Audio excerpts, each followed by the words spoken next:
Nag-book ka rin sa Joyride? Patay tayo dyan. Na... Hindi. Okay, okay lang. Ayoko, na-cancel na rin sa akin eh. Pagtawid ko kasi, tsaka kina-cancel. Pagtawid ko ng stoplight eh. Sana liligo na ako ng BGC kanina eh. Kaya naman sa'yo. Okay lang. Sakay mo na. Okay lang. Ingat. Pinaglalaruan nyo kami. Sayang yung gasolina. Biruin mo, galing ako ng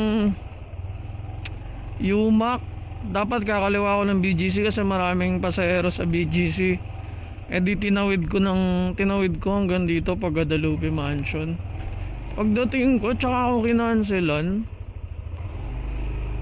Di naman biro yung gasolina na inaano namin, ginagastos. Alam mo yun?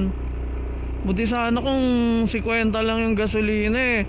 Kaya lang 91 yung gasolina ngayon, tas biglang ganon kakancelin, tapos double book. Nag-book din siya sa Move It. Nauna si Move It dumating.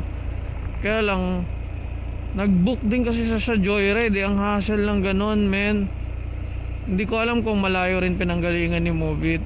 Ako kasi galing ako ng UMAC nung nakuha ko yung booking niya. Do sinabi niya kinancel niya naman agad. Ginancel naman niya agad. Kaya lang mabilis ang takbo ko kasi mabilis ang under ko eh. Kaya nakarating ka agad ako sa pick up. So kumain siya ng gasolina. Dapat naliligo na ako ng BGC. Pero okay lang din. Nauna naman si Paps. Kanya na yun. Siguro hindi talaga para sa akin yung booking na yun. Yun lang. Peace out. Sana wag niyo kami paglaruan. Yeah.